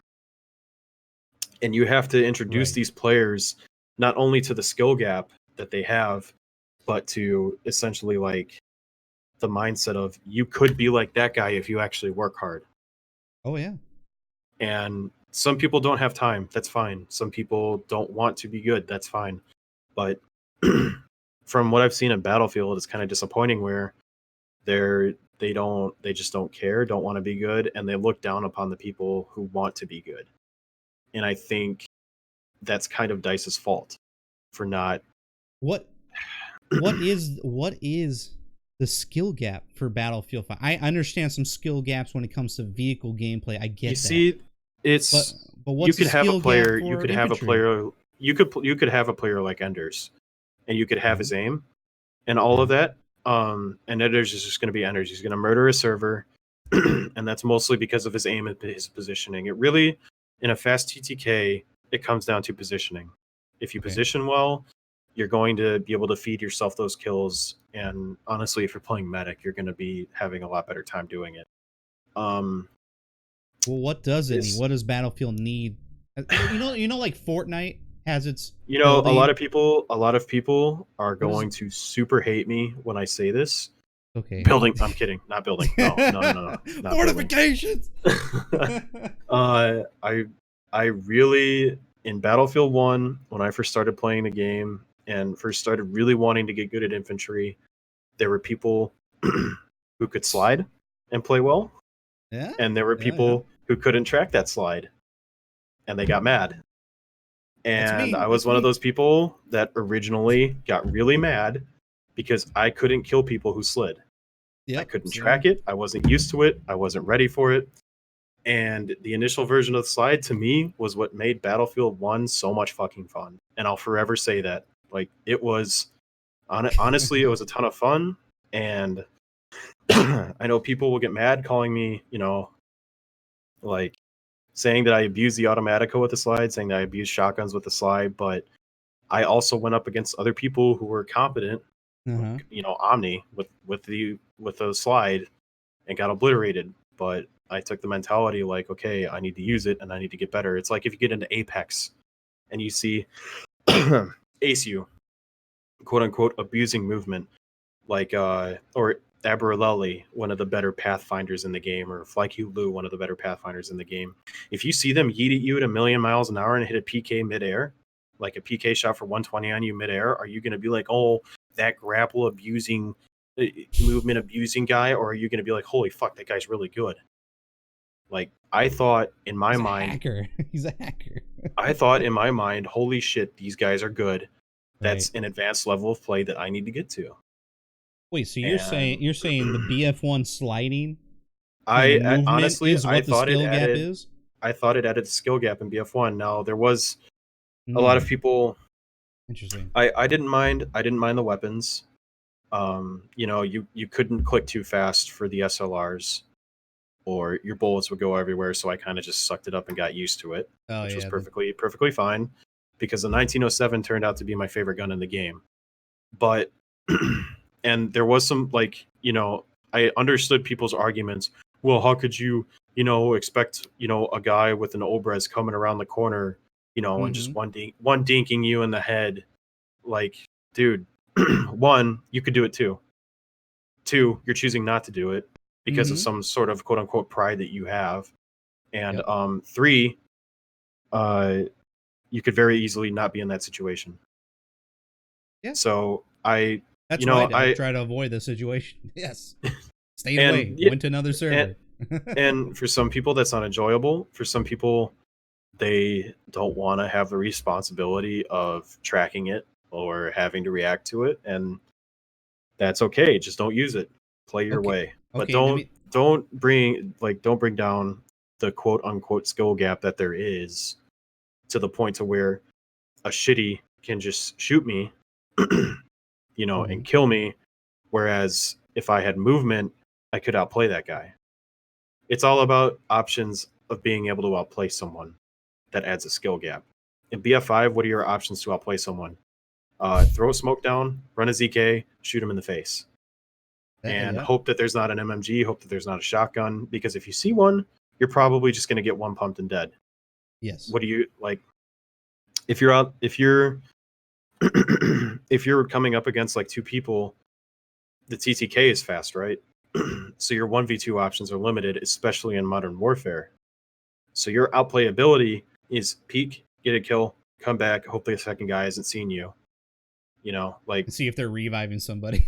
And this is super simple explanation, but Apex, one of Apex's large skill gaps is the movement, along with, you know, figuring out how weapons work, because there's like, you essentially, like, I went up against ACU, Timmy and Bronzy the other day, and or we went up against them, and essentially they were not easy to hit. They didn't make themselves easy to hit. Am I going to sit there and bitch like, oh my god, they're abusing movement? The guns are using hammer point, which does like 35 damage to you per body shot after your shields are cracked. And they're running PKs. Are you going to complain about the guns, or are you just going to get better and hit your shots and, you know, learn how to actually kill them? And I just choose to get better. Those are some really good points, but I wanted to ask you. So don't hate me for liking the slide, please. Hey, I understand. You gave really good examples of why that would be a good idea for a skill gap, and it's true. I was that person complaining. Oh, that guy, like I did it too. I did it too at the beginning. I was like, fucking hated people that slide because I chose not to slide. Right? I had that pride that you're talking about. It happened to me. I hated sliding, and then they nerfed it. That's that got rid of the skill gap ever so slightly. Well, okay, that got rid of the what Telesis was saying. It got rid of the figure skating stuff. There was still some, and that's one of the reasons why I liked. Yeah, that's fine, and that's kind of the reasons why I liked the movement, was because it was so fluid. You know, I didn't like the first nerf, but I accepted it, and I was like, you know what? Okay, fine. Let's just even this out. And you know, I had my glory days with it. It was a lot of fun. Some other people were, you know, even more mad than me. Some others were celebrating the day that the slide died, and then they came back with, and that Shake brings up a super good point. Yes. Like the Zuzu jump. Yes. From BF4. Do people consider that outplaying, or do people consider that movement abusing? And I understand that there is this whole hitbox glitch with the BF1 slide, which was a bug, as well as the Zuzu, which is what Zari brought up. But I would have hoped for at least stopping with the first nerf, because when the second nerf hit, it kind of broke my heart. I'm not gonna lie. You couldn't do anything. You couldn't do anything with movement to outplay someone. You were kind of just static. You could slide into cover, but like, how much fun is that? Oh, I got ticked. What am I gonna do? Am I gonna slide behind cover aggressively and like try to outplay this guy, or am I just gonna run back and try to tap fire him in the head? I hear you. Movement abuse has been around. Slide revive was a ton of fun. Yeah. And I think that's one of the slide revive. Yeah, that's interesting. It was great. This is not what I'm talking about. Movement was always been a skill gap for Battlefield since, like, I think for Battlefield 2. In BF2, we used to have this thing called dolphin diving, and that was the movement abuse, trying to get rid of make your hitbox smaller, right? Try to get those fast shots, because you can shoot while doing that, like jumping and proning real quick. You got your dolphin dive, pretty much. And that has been along all the way through till now. Now the whole sliding thing. But forget movement. What else could be a skill gap for Battlefield 5 other than movement? an abuse of movement. I mean, let's say that's in there already, but what can you add on top of that for like a Battlefield 6 or whatever? Well, okay, skill gap. I mean, your time to kill, essentially, you have to have weapons that are masterable. Not only customizable in the fact that like BF4 has, but to the point to where if you don't know how to use a weapon, then you're probably not going to be as proficient as someone who knows the ins and outs of a weapon. Like I understand people from BF4, like guys like Proto Apex, he loved the FAMAS more than anything. And it's still his baby. Yeah. There needs to be stuff like that where someone can be like, I've mastered this weapon. If I come across someone with a FAMAS, I'm going to dumpster them because I know the ins and outs of it. I know how my weapon performs. I know how my weapon performs at range. I know what I can get away with. I know what I can't get away with. And in BF5, you kind of have that. You with the ZK. Let's use the ZK as an example. Okay. I'm not a huge fan of horizontal recoil. I think it's kind of bullshit in the way that it balances guns.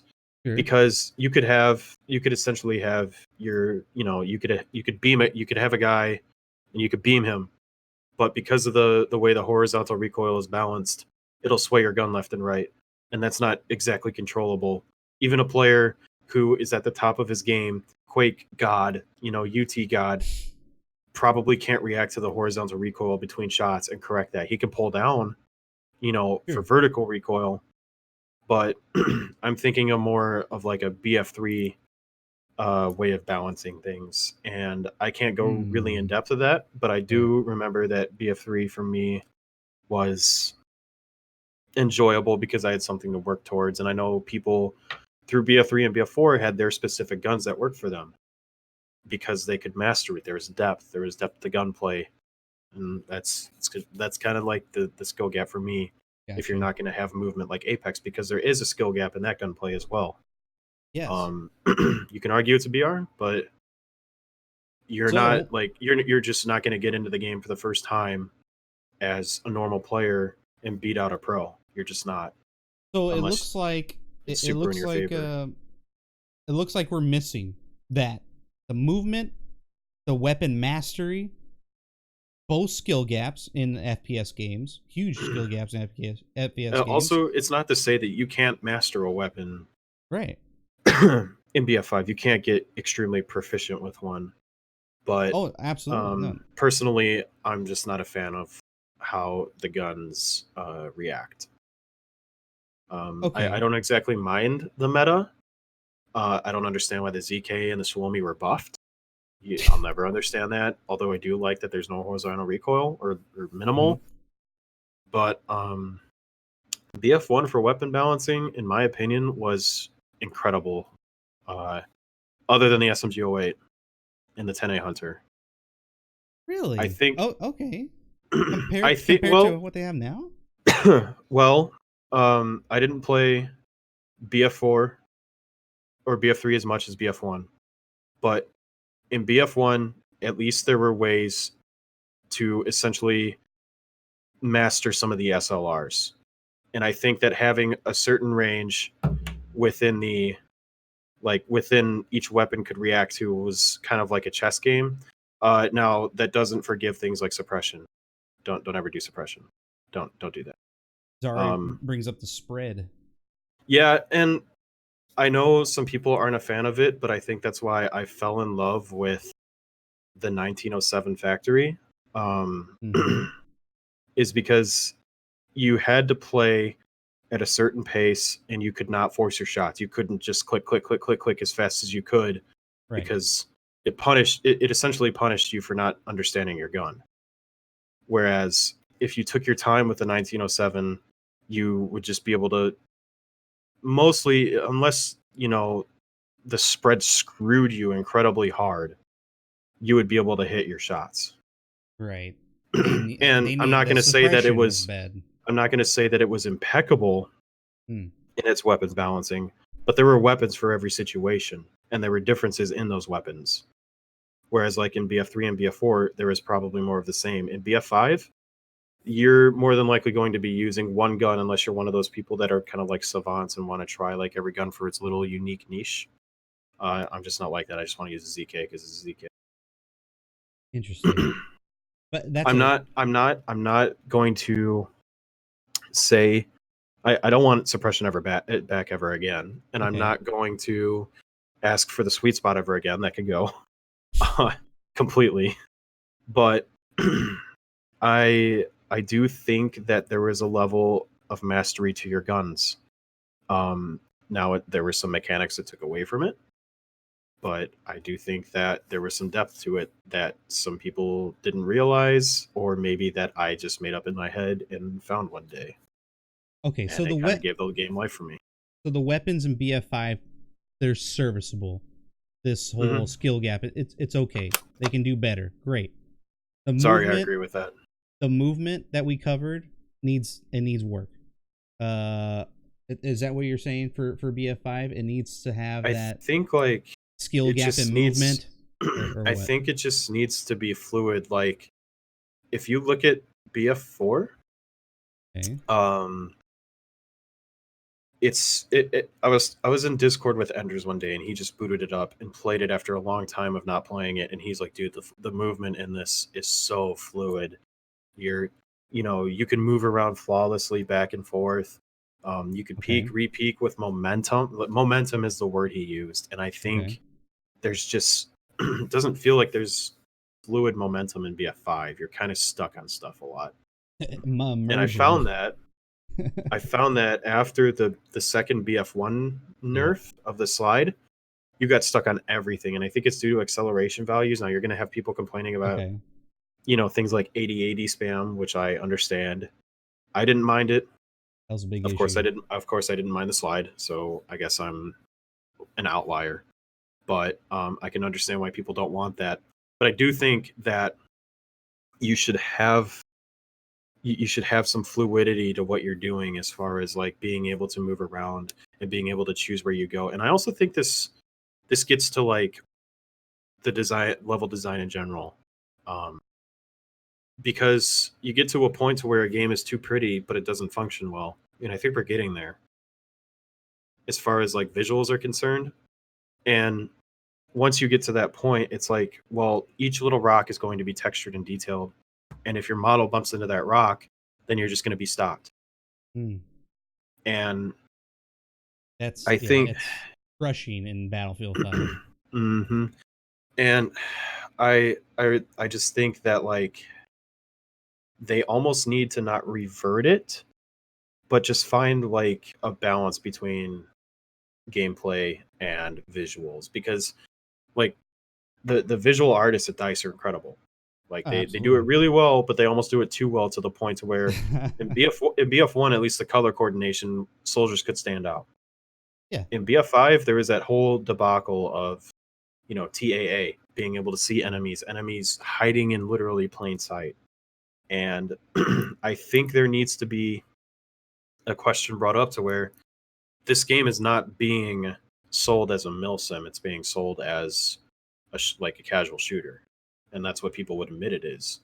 So why are you bringing in stuff like, say, the on Fiel, I think was one of the worst offenders. Yeah, absolutely. And Devastation too. Devastation as well. Why wasn't that thought of before? Like in playtests where devs just okay with people running by and being shot in the back by, or like in a corner, like not being able to, like if they were okay with it, like perfectly fine. I don't think they tested their games, Mr. Kaiser. I don't think they I guess they I'm thought about too much. that. Yeah, they're too busy making cosmetic items. And I ran out on a tangent, but I do think that you're hitting a point in these games to where in Apex they went with a cartoonish style. Okay. Everything within the source engine is interactable, at least to the point to where you can try to climb it. You can move around on objects whereas in Battlefield 5 you would get stopped by a small rock, all momentum gone, and then you would have to restart all that momentum as you move forward again, or to the left or to the right. And I I just think that there's a little too much pretty going in with a little less consideration for actual gameplay elements. It's almost like they're trying to make a visual experience versus a fun game. I think so too. The one of their taglines for BF5 was the most immersive Battlefield you've ever played, and that's what they sold it on. And my God, whoever thought of that tagline, and then dropped the first trailer, someone didn't communicate very well. No, it was very. I think that trailer was some sort of customization trailer or something, like just showing off how different you can play whatever you like. Kind of like your soldier, it can make it. You can make it you, right? Your company, you know. I think that was like one of this. They didn't want to make. They wanted to make a highly customizable Battlefield because we've never had a highly customizable Battlefield. And that's perfectly okay. God, that's fine, perfectly. Yeah. That's not the issue. Yeah. The issue is when people think of World War II, they think of El Alamein, they think of Omaha Beach, they think of Iwo Jima, they think of Stalingrad. They don't think of Fiel. Mm-hmm. Which, if you want to do the whole unseen, battles of World War II, like the little like skirmishes that went on that were super important to, stopping the Germans and like fine, like do that. Yeah. But don't say that it's a World War II game. Throw the wacky customization out there in your face as the first trailer. Not even like the second trailer. This is the first trailer. Yeah. Throw that out, like no context into what we're actually looking at. But I was sitting there like, there's a huge bridge there. Is this Market Garden? Is this what we're trying to see? Is this Market Garden? Or is this like Ryan Megan? Like what are we looking at here? And it turns out it's nope, not even close. So look in comparison to the Pacific trailers or BF1. Oh yeah, the BF1 we knew it was like huge. Yeah, we looked at it and we were just like World War One. Cool, we got it. Yep, that's what's coming. Pacific DLC that looked like World War II to me. Mm-hmm. It just when it comes down to customization. When it comes down to customization, I don't mind goofy or wacky customization. Yeah, me neither. So long as the game's fun. If the game is fun, fine. I don't care. I'll run the wackiest character you could possibly find, and I'll make sure I'm dumbstering people while doing it. Shit. Yeah, fine, perfect.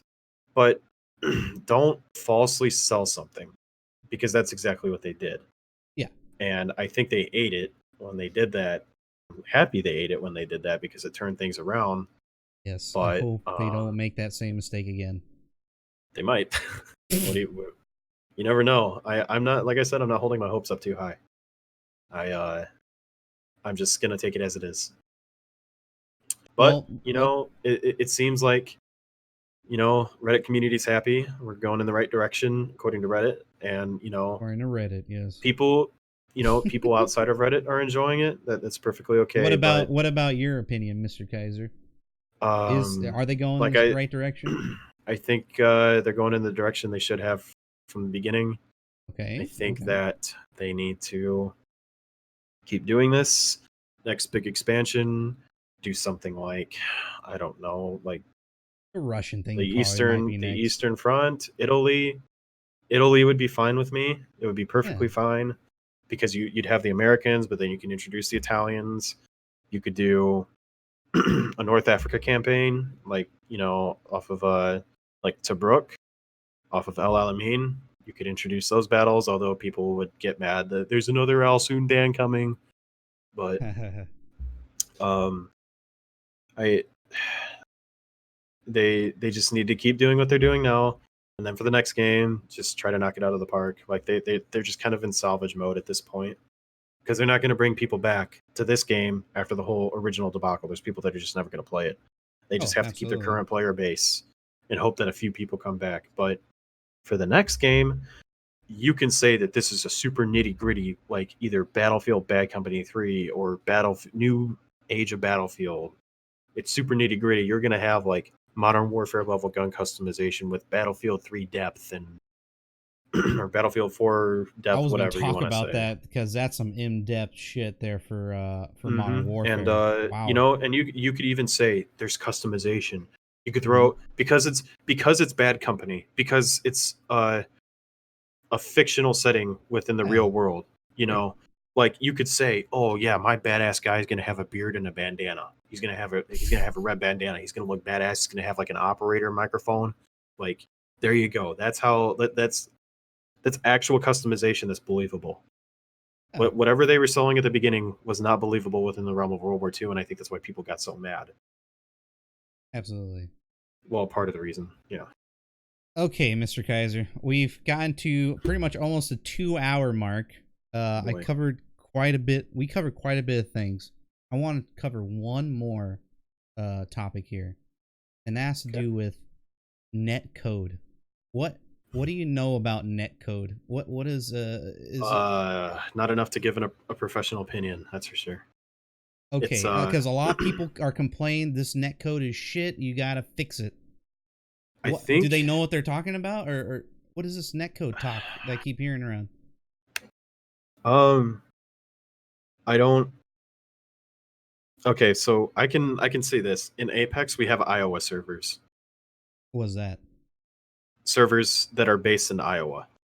Iowa. So the state. From East Coast and West Coast, you're more than likely getting a similar ping. So in the United States, even though there are East Coast and West Coast servers, you're more than likely going to get a very stable game and experience throughout it. Now, I don't know. I heard that through RSP, they're going to be introducing central US servers. I don't know if this is true or not. I hope so. I don't know. But I think that's a part of the reason why, because if I go to West Coast, I'm getting 80 ping. I get literally 10 more ping to EU. Same. If I go to East Coast, I'm getting 40. Whereas in BF1, I got 60 ping to West Coast, and then I got 23 ping to East Coast. I don't know what happened. They're all in it was like one 23 area. to 30. Yeah, I don't know what happened. Fixed location. But there are. I think it's honestly. I think it's within the game's build. I don't know. Which would be quote unquote the net code. But you know, there are like false bullets sometimes where you'll hit a guy and it won't register.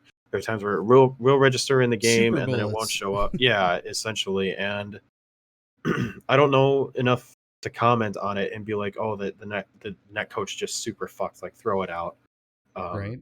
I'm not one of those guys. I don't understand it that well. All I know is low ping, very good. But when it comes to playing the game, there are times where I can tell that it isn't functioning as well, and I just have no answer for it. It sucks because, you know, you could run into a guy with a shotty, you could be like, oh shit, and start running back, and then get shot 2 feet around the corner, and the guy is like 40 ping. What are you gonna do? Yeah, that's pretty much. That's an excellent explanation, I think, because I would have answered pretty much almost the same way. You know, high ping, really just bad, good ping, good. I can't give an educated answer on it, so I'm not even gonna waste my breath. I don't think 90% of the Battlefield player base can answer that question. Probably not, and I think you know, on one side, I want to take the side of the devs and be like, you know, it's hard to do this, but on the other end, it's like it's a AAA game. It should be figured out.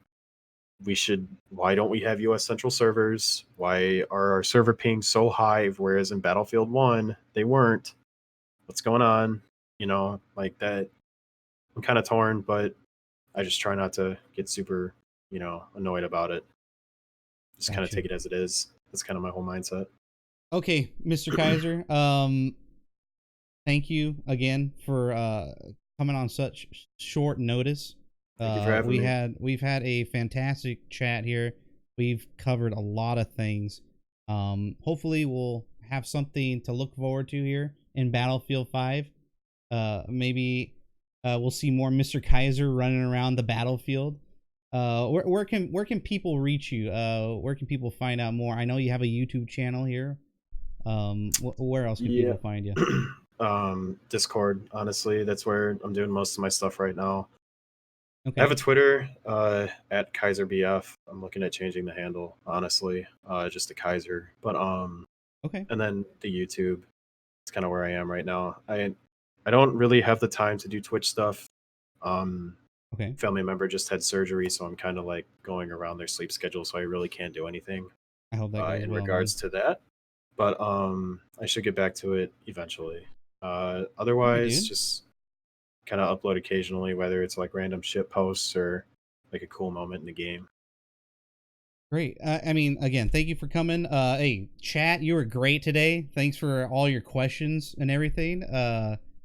We got a nice crowd. I was really pretty much invested, and a lot of passionate people were here in the chat for Battlefield, and I could tell Mr. Kaiser is very passionate about FPS games, and that's why I wanted to do this show, is to pretty much bring on passionate people like competitive players and have them give their take on video games, and especially Battlefield, because it's been a roller coaster, even for this launch. So we need more people like Kaiser and all the other people I interviewed recently, and we're gonna have more competitive players come onto the Battlefield show, and they'll give you guys their take on what Battlefield can do to improve, what lessons they need to learn, what mistakes they should not be, repeating.